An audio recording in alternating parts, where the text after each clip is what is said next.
गणेश जी के गुण के बारे में लास्ट टाइम भी बोला गया है कि भाई गणेश जी का मस्तिष्क बड़ा है, ज्ञान चाहिए। हाँ, लेकिन ज्ञान किस लिए चाहिए? करते करते आप करते चले जाओ। हमने मान लिया है, गुरु जी के चरणों में आए हैं, हमारी श्रद्धा है, हम कर रहे हैं उनके हिसाब से। हम जैसे जैसे उनके चरणों में आएंगे वैसे वैसे हमको हर एक चीज का बोध होता जाएगा। तो उसी से जैसे जैसे मानोगे वैसे वैसे जानोगे। तो मानते मानते वो जान जाता है। गुरु जी ऐसे बोलते हैं।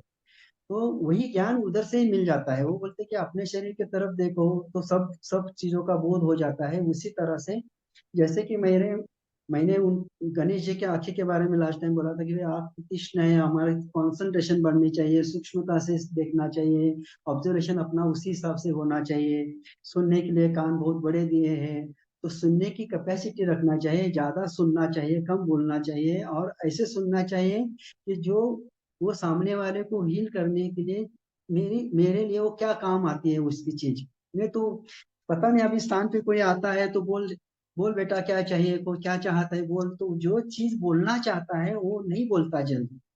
वो इधर उधर की बातें बताएगा। जो भी कोई दर्शनार्थी आया होगा ना, वो पता नहीं आधा घंटा तो अपनी स्टोरी बताएगा, इधर उधर की बात बताएगा। अपनी खुद की बात जिसके लिए वो आया है वो जल्दी बोलेगा ही नहीं।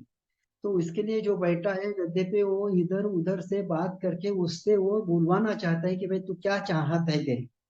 इसलिए जब भी कोई जाता है तो अंदर वो बोलते कि अरे आधा घंटा चला गया, 1 घंटा चला गया, क्या पता नहीं, हमको लाइन में रख बैठना पड़ा उसके वजह से। लेकिन वो जो बैठा है गुरु के सामने, गुरु उससे वो जो चाहता है उसकी चाहत निकालना चाहता है।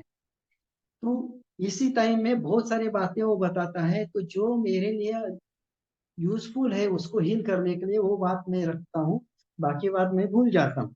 तो वैसे ही सामने आपके सामने कोई आता है, उसको हील करना है, तो उसकी अच्छी बातें सुन लो। अभी वो एक बात निकालने के लिए, क्योंकि जब तक उसका अंदर भरा हुआ है वो नहीं निकालेगा नहीं, उस तब तक उसकी वो बात नहीं निकलेगी।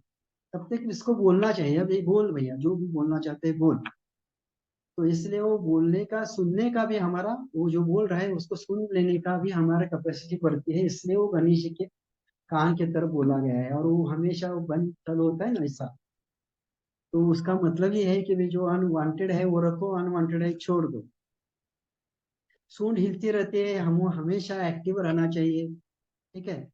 और सूंड का जो ट्रंक सूंड है ना, उसका ये है कि भाई बहुत बढ़िया से बढ़िया बड़े से बड़े पेड़ भी वो उखाड़ सकता है, और छोटे बच्चे को भी हम अलग यानी कि सॉफ्टली उठा सकता है। ठीक है।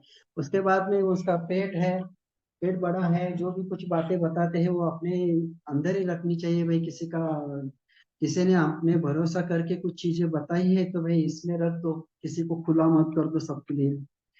और जो बैठे भी है, एक पैर नीचे है और एक पैर मोड़ के बैठे हैं। पैर नीचे छोड़ने का मतलब है कि भाई ग्राउंड से रहो। ग्राउंड, हाँ, ग्राउंड लेवल तक अपना काम होना चाहिए, आकाश में नहीं ये करना चाहिए, चलना चाहिए। और मूषक उनका वाहन है। तो ये सब चीजें लास्ट टाइम हुई है। अभी इसके अलावा कुछ पूछना चाहते तो बता।